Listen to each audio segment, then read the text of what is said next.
I found out by accident. A forgotten tab on her laptop, a message preview she didn't mean for me to see. It took less than a second for my world to tilt. 1 second. I wasn't snooping. I wasn't suspicious. I was bringing her coffee. And in that moment, I learned everything I thought was solid had cracks. She was seeing someone else. Not for love, not for passion, for money, for gifts, for a lifestyle I couldn't give her fast enough. She didn't cry when I found out. She didn't deny it.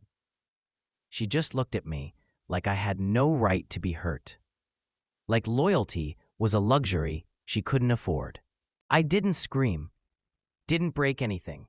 I just walked away. My silence unsettled her more than any argument would have. She texted me later, said it wasn't what it looked like, but I already knew what it was. She traded me in like a used car. I was a placeholder until something richer came along. She thought I'd chase her. She underestimated how deeply I feel things. I don't explode, I bury, and buried things fester. I smiled at her lies, said we'd talk later, but in my mind, the clock had started. I wouldn't ruin her loudly. I'd dismantle her life quietly. She thought she won. I let her think that. She moved in with him 3 weeks later, flaunted him on social media. #blessed. Meanwhile, I studied, observed, memorized. I knew everything about her habits, her secrets, her weak spots. I was patient. Revenge isn't served cold. It's served calculated. She didn't know I still had access to her cloud, photos, messages, screenshots. Every whisper she thought was private. I saw it all. Every insult she said behind my back. Every lie she fed him. I wasn't angry. I was methodical. She applied for a new job, told everyone she was finally leveling up. I made sure her potential employer saw a different side of her. Screenshots, proof of her schemes, her tendency to manipulate. I didn't forge anything. I didn't lie. I just let the truth breathe. She got rejected, again and again. Said it was the job market. Said it was bad luck. But she started to suspect. One night, she messaged me. "Have you been talking to people?" I didn't reply. Let her wonder. Let her unravel. She had no idea how deep the rabbit hole went. She spiraled slowly, started doubting her friends, her relationships. She posted vague quotes about betrayal, about trust. I watched from a distance. No likes, no comments, just eyes. When her new man started pulling away, she blamed the stress. Said he didn't understand her, but I made sure he did. Sent him screenshots anonymously, just enough to sow doubt. He confronted her. She denied. He didn't believe her. The breakup was loud, dramatic, public. She cried online. I didn't smile. I just noted the date. Another domino down. She tried to rebuild. Started an online fundraiser claiming she was a victim of abuse. Said I ruined her life. Posted blurry pictures and half-truths. I let her scream into a void. Because behind every post I had receipts, proof of every lie, every theft, every betrayal. When people started to believe her, I released the truth, slowly, strategically. I didn't need to defend myself. The facts did it for me. The fundraiser? Taken down. Her followers? Turned on her. The last thread she clung to snapped. She messaged me again after that. Said she was sorry, that she missed me, that she didn't know what she was doing. I didn't reply. She didn't deserve closure. She deserved to sit with the silence she gave me for months while I slept beside a stranger. She lost her apartment next. Her new man had been footing most of the bills. Without him, she couldn't keep up. Landlord gave her 30 days. She called me in tears, pretending it was a friendly check-in. I listened, said little, let her talk. She begged for help, just a short-term loan. I declined gently. Said I was focusing on my own healing. She didn't like that. called me heartless. I laughed after we hung up, not because it was funny, but because the girl who once played God in my life was now begging her demons to go easy. I heard from mutual friends that she started working at a small retail store. Humbling, they said. Honest work. I agreed, and then I sent the store manager an anonymous tip, photos of her shoplifting from other places in the past, not doctored, just overlooked. 2 weeks later, she was let go. She called it company politics. I called it karma. She dyed her hair, changed her username, tried to start over again, but the internet doesn't forget. I made sure every step she took was haunted by reminders. Her lies had roots, deep ones. She started dating again, carefully this time. Claimed she was a new person, spiritual now, woke. I followed her new profiles, quietly, read every caption, watched every story. When I saw her try to trap another man with the same tricks she used on me, I acted. Not loudly. I sent him a package, documents, screenshots, testimonies. He ghosted her a week later. She posted cryptic messages about being misunderstood, about men fearing strong women. I said nothing. Her words didn't matter anymore. Her patterns did. I could have stopped. Many told me to, said I should move on, but they didn't feel the sting of betrayal every morning for months. They didn't fake smiles at work while feeling gutted. This wasn't about revenge anymore. It was about balance.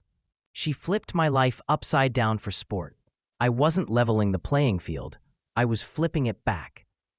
Every message she wrote now carried fear. She suspected eyes everywhere, because there were, and when she looked over her shoulder, she didn't see me.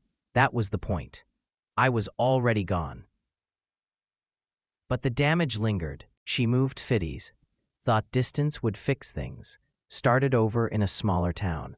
Less noise, less judgment, but pain follows the guilty. She tried to erase her digital past. I had backups, old usernames, old lies. I leaked bits of them slowly. Her new community got curious. Gossip spreads like fire in small towns. Her dating pool dried up. Job offers vanished. She posted about haters, stalkers, fake accounts. She thought it was random. It wasn't. It was me. But I never touched her, never called, never showed up.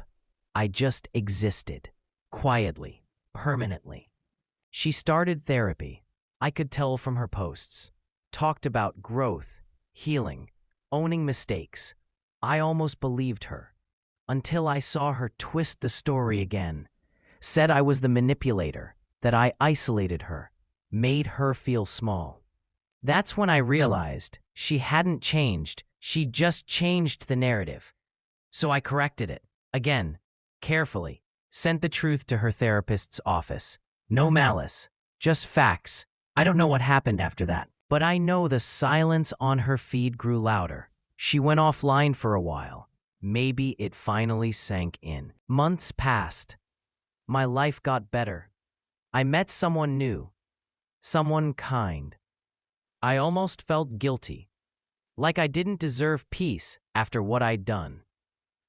But then I remembered, I didn't start the fire. I just stopped pretending it wasn't burning me. She reached out one last time, a real message. No lies, no manipulation, just a question. Do you still think about me? I didn't answer, because yes, I did, but not with love, not with hate, just with closure. She became a lesson, a chapter, and I was done rereading it. She disappeared from the internet, deleted her accounts, her photos, her blogs. Friends stopped mentioning her. It was like she vanished. Maybe she did, or maybe she just became someone else again. But I no longer watched. I didn't need to. The storm was over. The house was gone.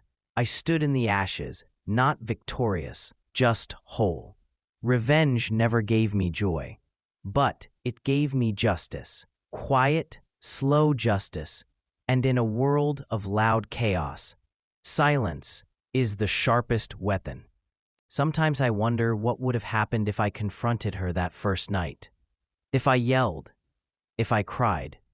Maybe she would have apologized. Maybe I would have forgiven. But some things rot from the inside. And once you see the decay, you can't unsee it. She showed me who she really was. I believed her, and then I buried the part of me that once believed in her.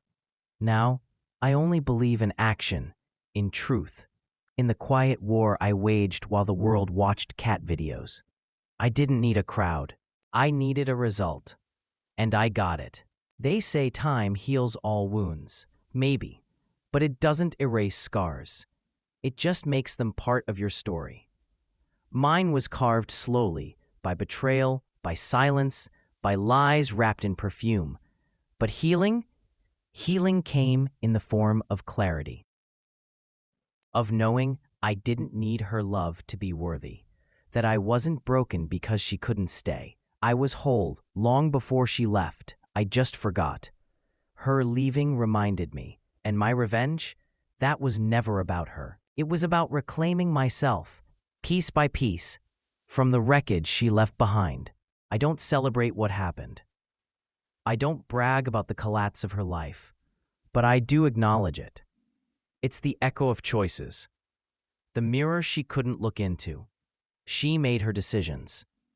I made mine. And while I never laid a hand on her, my fingerprints are everywhere.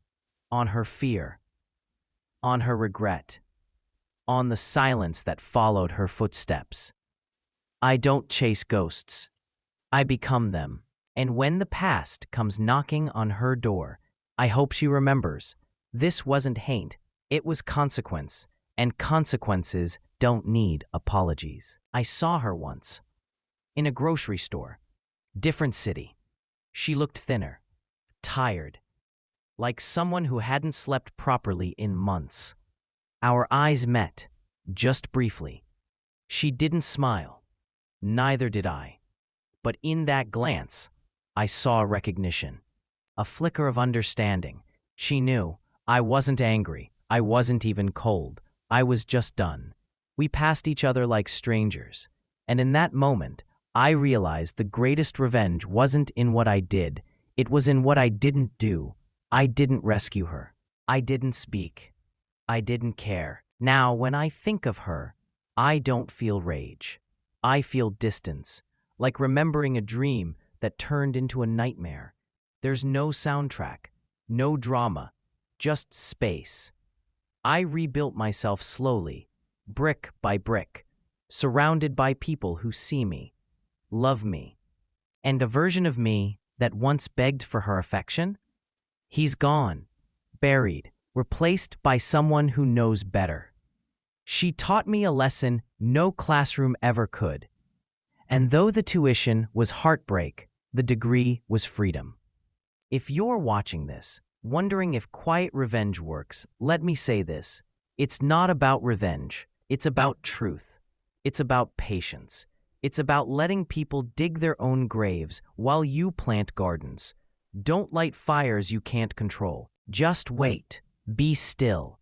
Observe. And when the time comes, act. Not out of hate, but out of necessity.